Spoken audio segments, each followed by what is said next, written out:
Would you like to sound more friendly and warm when you're speaking English? Well, you're in the right place. In today's video, we're going to look at 10 everyday British English expressions that will instantly make you sound a little bit more friendly next time you're speaking English. You can use these expressions with friends, with colleagues, with complete strangers. And as usual, I'll put all this information in a PDF that will be available to download on my website. There's a link in the description below. When you're speaking another language, it's easy to get wrapped up in the pronunciation, the grammar, the vocabulary, to the extent where you completely miss the tone of what you're saying.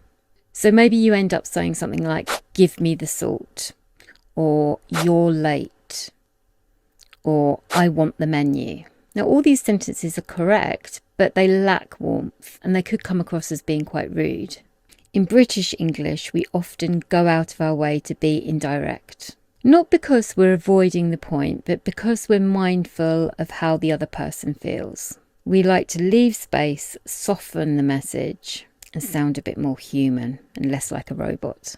And that's exactly what today's expressions do.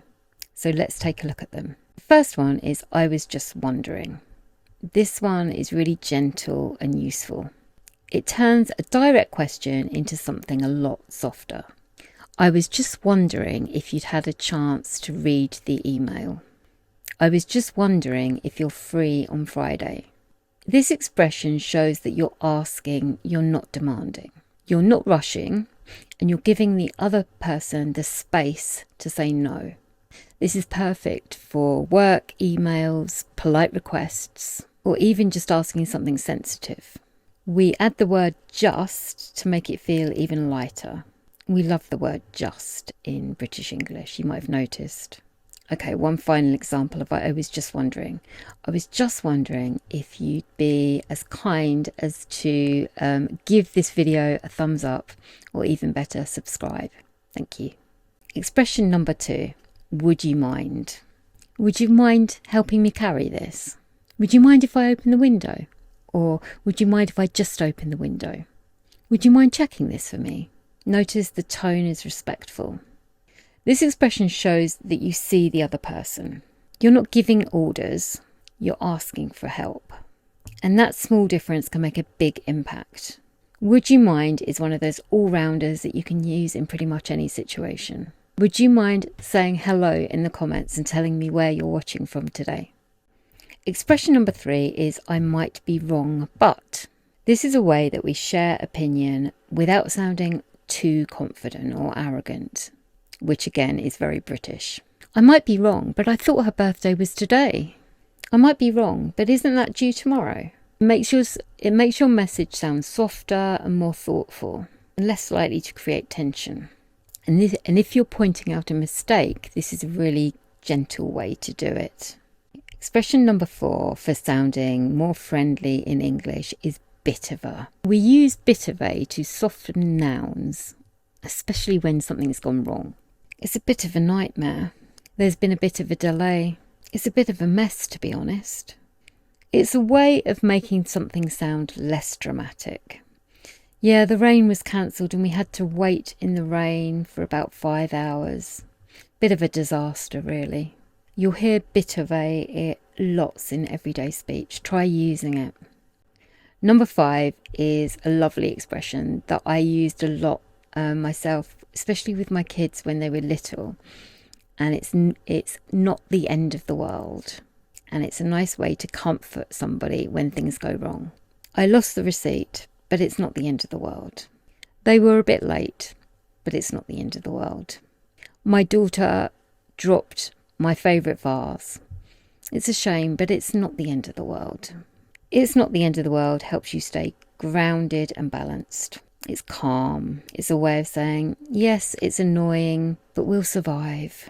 You can also use it with somebody when they're beating themselves up about something. "You made a mistake, but it's not the end of the world." Can you feel the warmth in it? Hopefully you can. Expression number 6 is "it's just that." This one is good when you want to explain a reason or gently say no. It's just that I'm feeling a bit tired today. It's just that I've got something else on Saturday. You're not making excuses, you're rather giving context in a soft, gentle way. And again, the tone really matters in British English. It's especially useful in friendships or when you want to protect a relationship. Expression number 7 is for when you're making requests. I don't suppose you could do something. I don't suppose you could give me a hand, could you? Give somebody a hand is to help somebody. I don't suppose you know what time it is, do you? With this one, it's almost as if you're expecting the person not to say yes. And this makes the request feel light and optional. It doesn't put too much pressure on the other person. This can actually make it easier for the other person to say yes to your request because they don't feel too pressured. This one is handy for work, for public places, for all sorts of situations. Number 8 is to be fair or to be honest. We use these expressions to add honesty or balance to what we're saying. To be fair, he's had a really rough week. To be honest, I didn't really enjoy the film. These expressions aren't rude unless your tone is harsh. Used gently, they show thoughtfulness and give the other person a fuller picture of how you feel. Expression number 9, we use this one all the time. Do you know what I mean? This one helps to keep the connection in the conversation. It's like everything suddenly happened at once. Do you know what I mean? Or do you know what I mean? I'm not angry, I'm just disappointed. Do you know what I mean?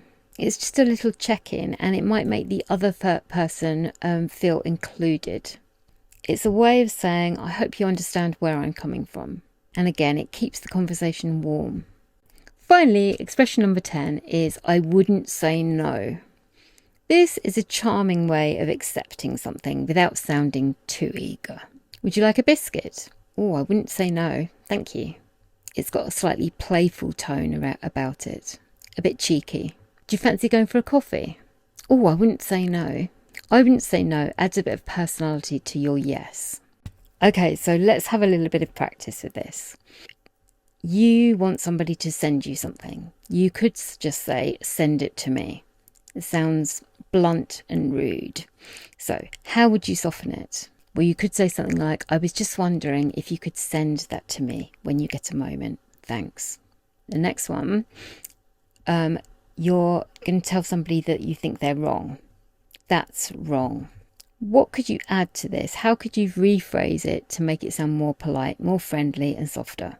Well, you could say something like, I might be wrong, but I think there's a little mistake there. You might want to check it again. Finally, maybe you've been invited to a party and you don't want to go. You could say, I don't want to go, but again, that comes across as being quite rude. So how could you rephrase your reply to sound a little bit softer? Well, you could say, I'd love to come. It's just I've got other plans this evening. Or I'd love to come. It's just that I'm really busy at the moment. Can you see how these small changes make a big impact and make you sound a lot more friendly? These phrases are all about building connection and making the other person feel comfortable. And honestly, when you speak English in a way that feels kind and true to you, people generally respond quite well to that. Try out one of these expressions sometime this week. When you're having conversations in English, notice how people's words and the way they speak to you make you feel.